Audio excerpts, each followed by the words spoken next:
Lord, may the words of my mouth and meditation of each and every one of our hearts be acceptable in your sight.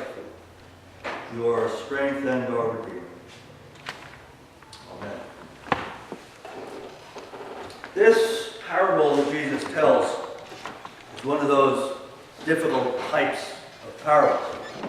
Because when you read it on its surface, it sounds like he is commending dishonest behavior. When you do that, the mind goes back to thou shalt not steal, right? So it's like, how the heck does this fit? Well, I had that same question, so I went and looked up in a couple books, a couple commentaries. One of them offered a couple of different explanations, one of which, the law said that you're not supposed to charge any interest.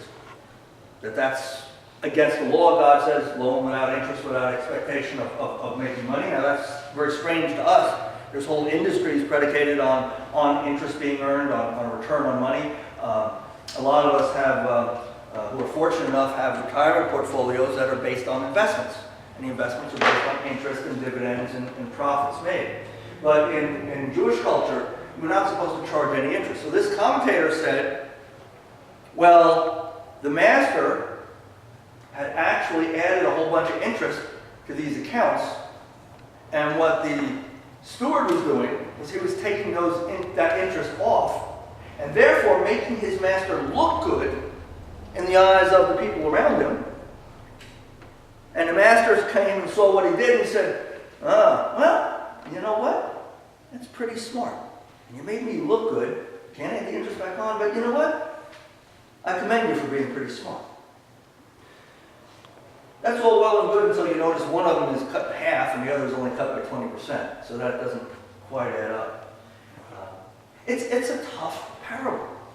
And a lot of the ones that are around money kind of fall in the same way. Because there's a lot of stuff that's wrapped around that we just kind of don't get.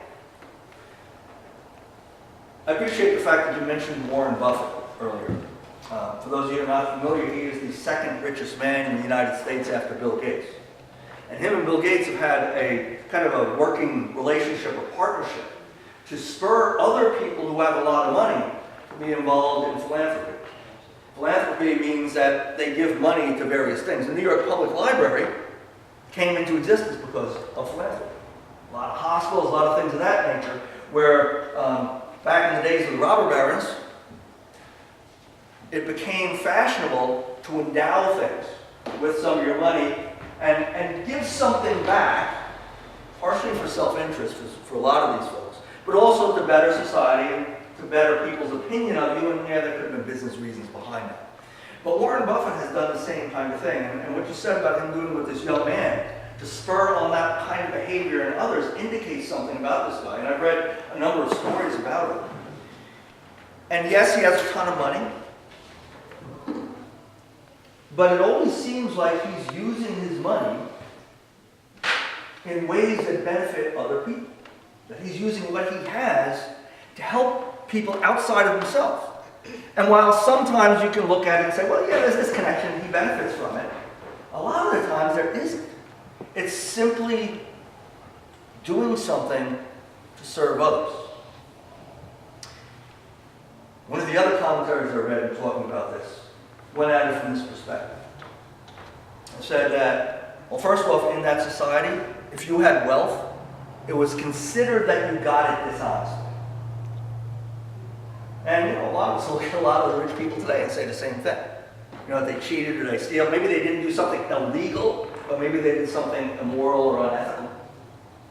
And so, the wealth was ill-gotten. So we can kind of understand that one a little bit. But the general feeling at this time was if you had wealth, you obtained it in an immoral manner, at best, at absolute best.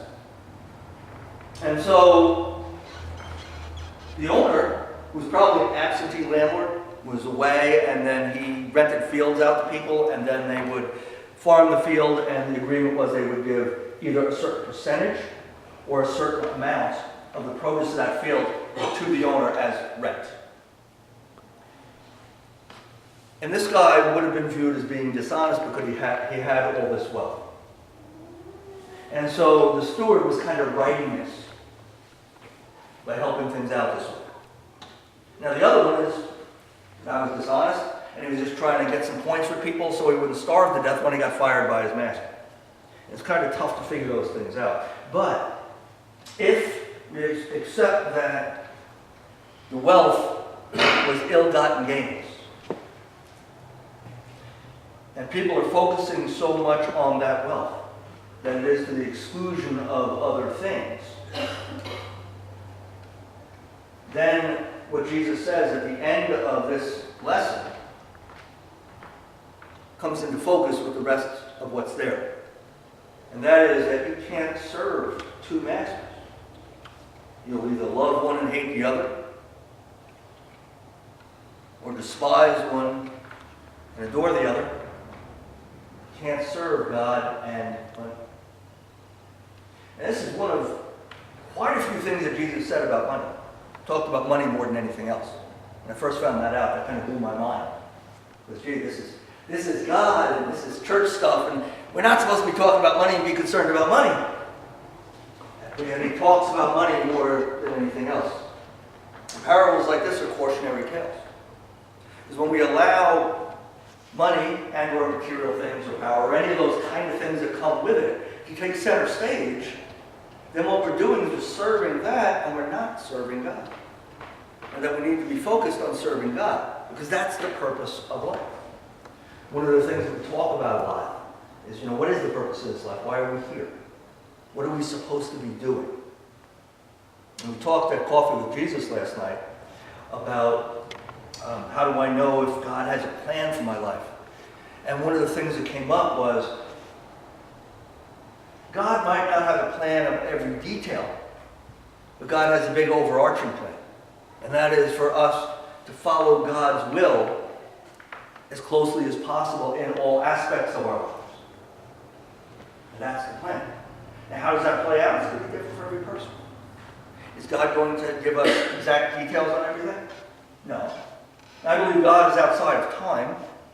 So the verses like 1,000 years is like a blink of his eye, or God is the same yesterday, today, and tomorrow. God knows what you're going to ask for before you ask for it, all those kind of things. If God is outside of time and seeing all time continuous, well, God already knows what's going to happen in your life. So God knows how that plan of following God is going to work out for you. And he knows what those details are. But if we do follow God, to the exclusion of things like money, and I'm not saying that we can't have those things. Look, again, Warren Buffett's a great example. Because he uses what he has in service of others, which is what God calls us to do. So he's a proper steward of what he has. And a lot of the commentaries will say that what we have is not really ours. We can't take it with us. We are using it and holding on to it for a time. It's given to us by God, and we're responsible for how we manage that stuff and what we do with it.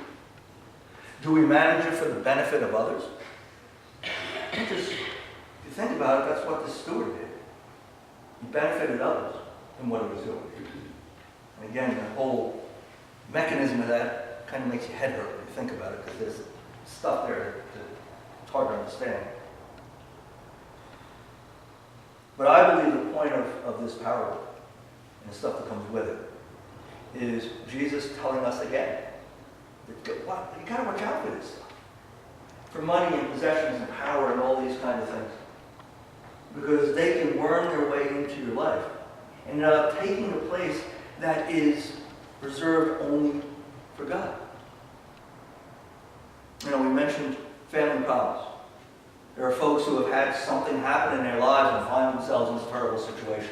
And if it isn't bad enough that you're in that situation, if you're a parent and your kids are in it because of something that happened to you, maybe you made a decision that turned out wrong, maybe it was something not of your own fault, who knows, it doesn't really matter. The pain of having your kids endure this because of something that happened is so much worse than it just happening to yourself. And to put aside our time, some of what we have, to help those folks feel a little bit more comfortable and a little bit more valued, is exactly the kind of thing that Jesus is talking about. Yes, we have a lot in this country. Frequently, not enough for what our obligations are, but we have a lot. And Jesus is saying, listen, let's not focus on the stuff we have and how we come up short or how we have enough to do some special thing. But let's look at how we can use what we have to follow the plan of God, to follow Jesus, so that we can benefit others for the sake of Jesus Christ. And that all goes back to showing that love of God in everything we do. And you know what that does? It teaches kids like Girl Scouts about helping others. It teaches children that when somebody does something wrong, if I have the opportunity, I should seek to correct it, whether or not it costs me something. Because that's wrong and that shouldn't stand. It teaches people that where there is hurt, I should do what I can to bring healing. Where there is pain, I should do what I can to bring comfort. Where there is despair, I should do what I can to bring hope. The problem with money is a lot of times gets in the way of doing that. You start to think, well, I can't do this, I can't do that. I'm talking about the Future with Hope campaign yesterday at church conference. Our district superintendent, Reverend Dr. Steve Bechtold, said that for folks to contribute or sacrifice something, he said, if you have 50 people who give up one Dunkin' Donuts coffee a month, it's $2. You got 50 people who do that, $1,200 in a year. We don't think about it that way. Can we make a difference here? Can I forego that coffee in order to ensure that someone at the Jersey Shore can have their house rebuilt? Or put up on stilts that the insurance companies don't cover? But they'll restore what was. They won't lift it 4 feet or 8 feet or 12 feet, whatever the town is saying now, or whatever the Army Corps of Engineers is saying has to be done. And for those who are impoverished or elderly or disabled, that's a major, major thing. Can I forego that cup of coffee so that a child will not die of malaria? You know, we did Nothing But Nets a few years ago, which was $10, get a bed net, teach somebody how to use it, a kid doesn't die. Great thing. Imagine the malaria does that. Steve referred to it as nothing but nets on steroids. Because in addition to doing the nets, they're having doctors work on figuring out ways to combat this specific strain and ways to get medications and things out to people. Draining swamps where mosquitoes breed. All these other kind of things along with the nets. He said that the number of kids who die in a year is equal to 1/2 of the population of Morris and Sussex counties combined. Which means in 2 years, Morris and Sussex County are devoid of people. That's how many kids die every year. We give up a cup of coffee to make a difference. If we're focused on money, and the importance of money and the lack of money that we sometimes experience, then no, we can't. If we're focused on the things of God first, then yes, we can. See, being focused on the things of God enable amazing things to happen. Being focused only on ourselves acts as a roadblock. And we actually can thwart the will of God. Because God gives us free choice. We've got free will. I can say, you know what? I'm going to make sure this $2 helps somebody, or I can, you know what, I'm tired, I need a cup of coffee. I'll do that later. Of course, we know later never comes. So focus on the things of God. Serve God, not money. And the side effect of all this, in addition to all the wonderful things that can happen both here and around the world, because don't forget we get out of that program 25% of the monies collected stay here in this church in order to do mission here. in addition to all the great things that can happen because of it, we find ourselves blessed because we're participating in God's work and doing things to help others as we were created to do. Let's pray. Lord God, we give you thanks for everything that you do in our lives, for the opportunities you give us to be your hands and feet, to make a tremendous difference in this world. But God, sometimes we get sidetracked. We look at concerns and needs of our families. We look at concerns and needs of our own personal stuff. We look at concerns and needs of our inner circles. And we allow them to dissuade us from doing the things that we should be doing. And we find ourselves struggling between who do we serve? You or mammon? God, we ask that you would work in our hearts. Help us to be focused where we should be focused. Help us to follow the examples of people who have chosen a path of using what they have to serve you by serving others. Help us to understand that, yes, we can make a difference. And that while, yes, it does require sacrifice, the rewards outweigh anything that we would have selfishly kept to ourselves.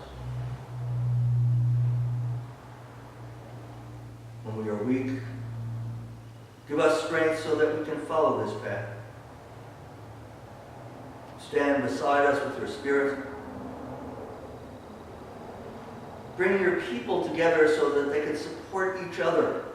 Because we all have weak moments, God, and you brought us into community so that we can support each other at those times. Help us to put the needs of others first.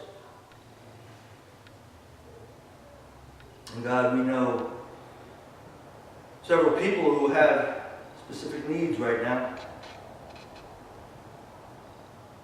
We've had a number in this family of faith who have undergone medical procedures in the last week or so. We know others who are struggling financially. We know others who are lonely and feel put down. And Lord God, for those we know who are in these situations, our hearts break. And so we come to you bringing the names of those folks, knowing that your love is sufficient for all, and understanding that as we pray to you to ask for your comfort, you expect us to also offer comfort.